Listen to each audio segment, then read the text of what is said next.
Hello students. So we are continuing our discussion on the chapter rational number.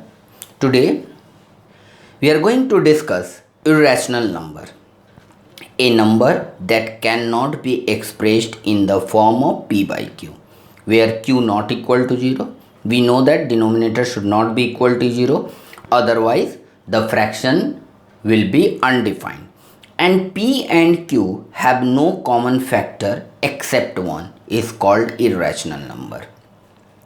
Now, if you know the definition of rational number says any number which can be expressed in the form of p by q. So irrational number means any number which cannot be expressed in the form of p by q, and p and q have no common factor except 1. It means that like 2 by 3, 2 and 3 have no common factor except 1 is called irrational number. Now, to prove the irrational number, we need to use two theorems, and let me explain you those two theorems. Our first theorem is, if a is any natural number and p is a prime number such that p divides a square, then p divides a. P is a prime number, a is any natural number. If p divides a square, then p divides a. For example, if I say if 2 divides 16, it implies 2 divides 4, because 16 is the square of 4. This is our first theorem. And second theorem is, if a and b are any natural number and p is a prime number such that p divides ab, then p divides a, or p divides b, or p divides both. Now,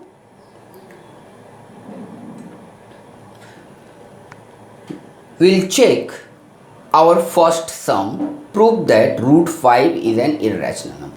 This kind of sum you will encounter during your exam also, like root 2 is an irrational number, root 3 is an irrational number. So the entire process is only the same, only you need to change the number. Like prove that root 5 is an irrational number.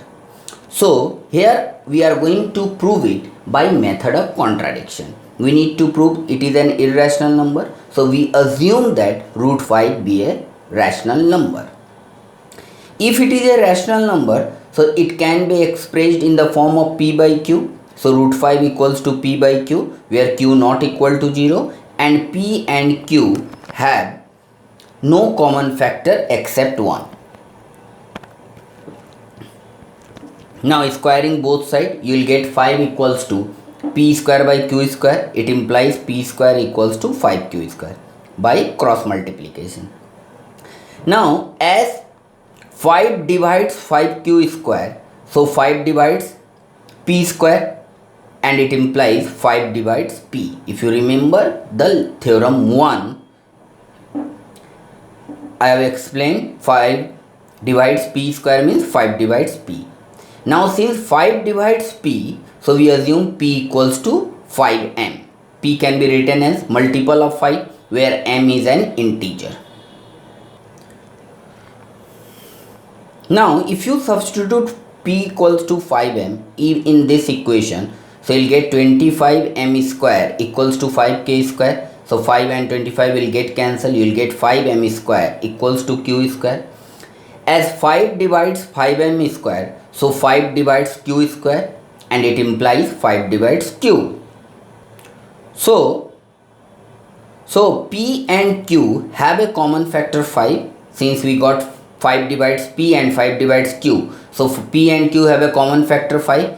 This contradicts our assumption that p and q have no common factor except 1, as we are getting 5 as a common factor. So we say our assumption is wrong.